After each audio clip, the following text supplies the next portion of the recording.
Hey, plant-based foodies, transitional foodies, plant-based everybody.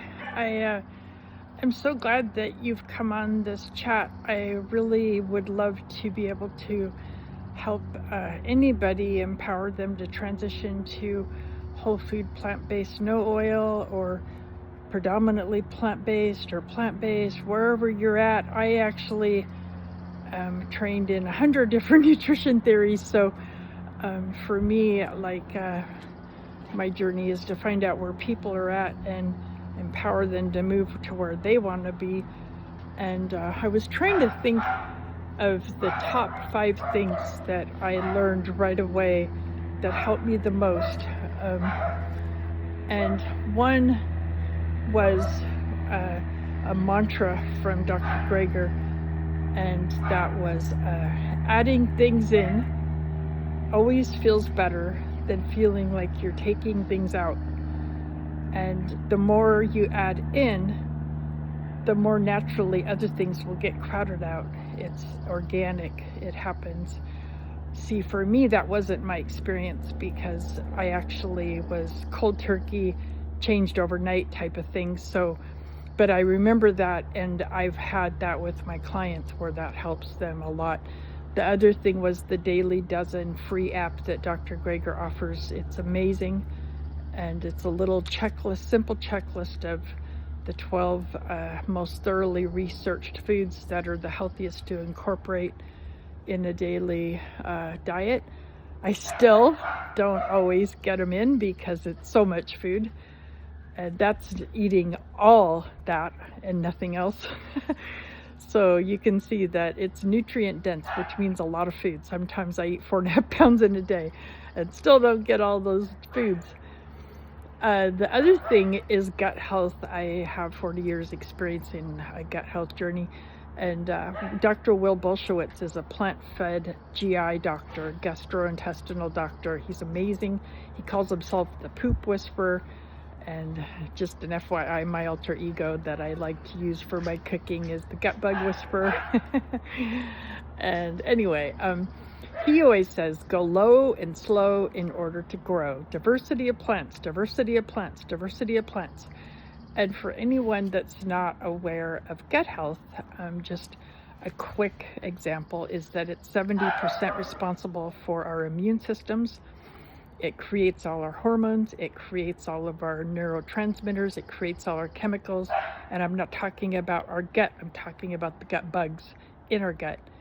They keep the mucus, the thin little double layer mucus lining of our gut healthy, so all the bacteria and viruses don't soak into our blood, which causes disease, infection, and allergies, and all kinds of chronic inflammation, which is 94% of the reasons for death in this country.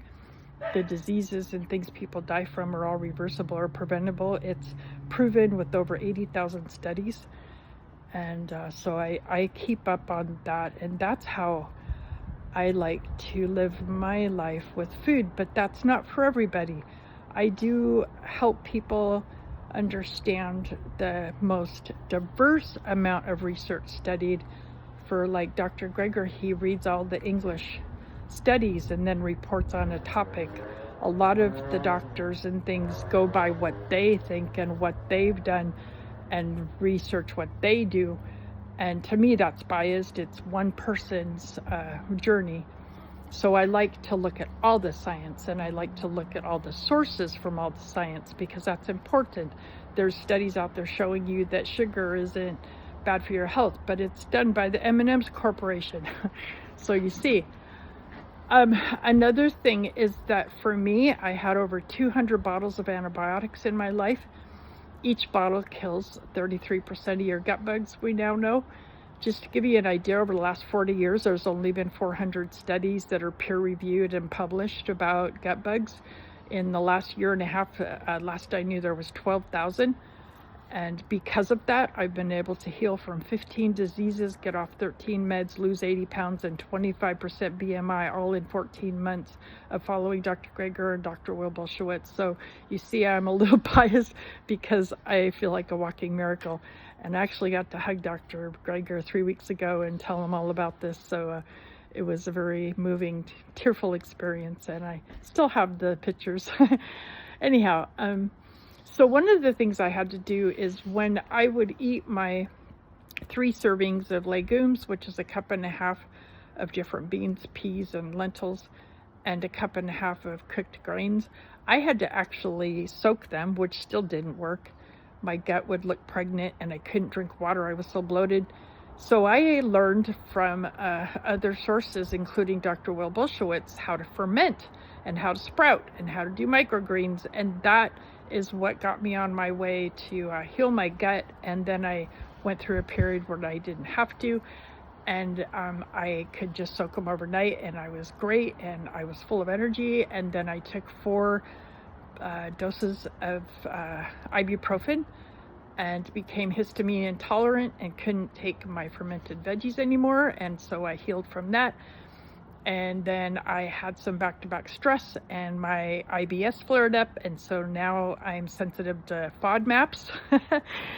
But thanks to Dr. Will Bulsiewicz, I know how to track all this stuff, and I know how to care for my gut, so I know how to diagnose it because of all the tracking worksheet he gave me. So I'm happy to share that with you. I know I've talked for 6.5 minutes, but I wanted to give you some information, and I wanted to invite you to steer yourself away from a shame-based perspective of anything or a guilt-based perspective or feeling like you're following rules. And I would love to help people learn where they're at, the foods that they love, that they really don't want to live without, and teach you how to morph them into plant-based. I have 3 amazing foods that I did that with when I was eating Mediterranean. I had a Greek stuffed spaghetti squash casserole with chicken that I switched, and I had a different type of substance that's animal in my chili verde. That's all morphed. I have several cheesecake recipes. I make amazing cashew cheeses and tofu cheeses, and I was so addicted to cheese. Now I know why. It creates morphine in your body. Mine doesn't, but it does taste good, and I don't feel addicted to it, so it's a bonus. I personally don't eat 100% the way I'm talking about. I eat 90%, and 10% I give myself a space to indulge. And for instance, my indulgence foods are, I will eat garbanzo bean flour and make muffins sometimes. I don't usually eat flour. I eat oil-free, handmade, non-GMO corn tortillas that I get at the store. I forget the name of them. I can post the brand if you want. It's a really good, no oil, no salt, handmade tortilla. They're a little pricey, but I don't eat a lot of them, and they're a treat. And then I have full-fat coconut milk in my curries. I've tried other milks. It's just not the same for me, and I love my curries. And I have... every now and then I will have organic tortilla chips or organic popcorn, and both of those have oils that make me feel pain, and I regret it every time. It's like going to McDonald's for me, but in plant-based life. Chips and popcorn. So now I've heard about popped sorghum, and I tried it the other day. Oh, it's amazing. So I'll be happy to share that with you too. It's an ancient grain from India, and it's from another state. Now it's our country. Now it's in India as well. I forget the original state, but it's amazing. It's really good, and it's low glycemic. If you have issue with having blood sugar raised too easily or something, and to keep inflammation down, we want to have a balance of not very high insulin, even if we're not diabetic, and that helps with inflammation. So anyway, I've talked way too long, and it's time for my breakfast. So for me, my creation in the mornings is, so I batch cook. I don't know if you've heard of that, but I batch cook on the weekends, and I soak and cook all my beans, all my grains, all my lentils, cut up all my fruit, cut up all my veggies, get everything bagged up for the week. And then I make at least 2 gourmet meals. And I do that all on the weekends. It's very fun. It's very meditative. And I find that I'm able to do it in about 8 hours. And I teach people how to do it in free workshops if you're interested. So I do that, and then in the morning I have my amazing brunch bowls, and I put all kinds of plants in it, and it's really fun. And sometimes I get up to 22 plants, and then usually I have a really nice dinner salad, that because I go for 6 hours on that, man. It's so balanced that I just have energy all day long.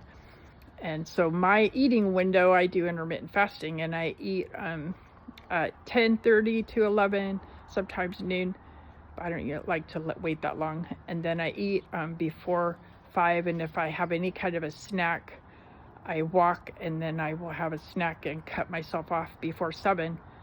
And that works for my gut bugs and gut health and circadian rhythm. And then I wake up in the morning same time, go to bed same time. That's really important for gut health. And then I wake up and go sit barefoot out for at least a half hour out in nature, because that's good for gut bugs. So I'm all about my gut bugs. They love me, I love them back. Bye.